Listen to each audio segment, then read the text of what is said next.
مساله السليمانيه، حقول كورمور، هاي 100 مره 1000 مره انقصفت، لانه كردستان لما تستثمر الغاز الطبيعي وراح العراق يصير عنده اكتفاء من الغاز الطبيعي، الجاره ايران راح تنضر اقتصاديا، لانه العراق رئه ايران الاقتصاديه. هاي موضوع ما يختلفون عليه انتم.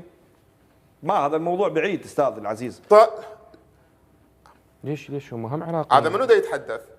هم هم عيب عراقيين. هاي المزايدات، عيب. انا عراقي اكثر منك من اللي خلفوك. عيب ما تحترم نفسك. انت جاي قاعد قناه محترمه. شنو انت؟ منو انت يا ولد؟ منو انت؟ عيب عليك نفسك عيب عليك. لا سيد خالد، العراق ما له خلينا بحكي. العراق ما له الموضوع. عيب هذا الخطاب. لا تقول منو انت؟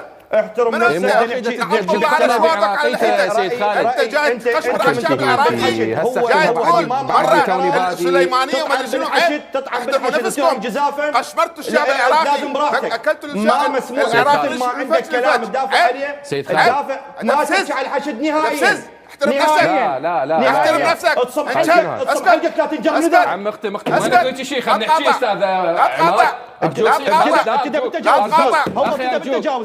ارجوك لا يزود على العراقي. ارجوك سيد عمار. مؤمنين بالعراق. انتوا خليتوا بالعراق. ها شنو انتوا خليتوا بالعراق. لا جيب لي طاري هو. انتوا خليتوا بالعراق.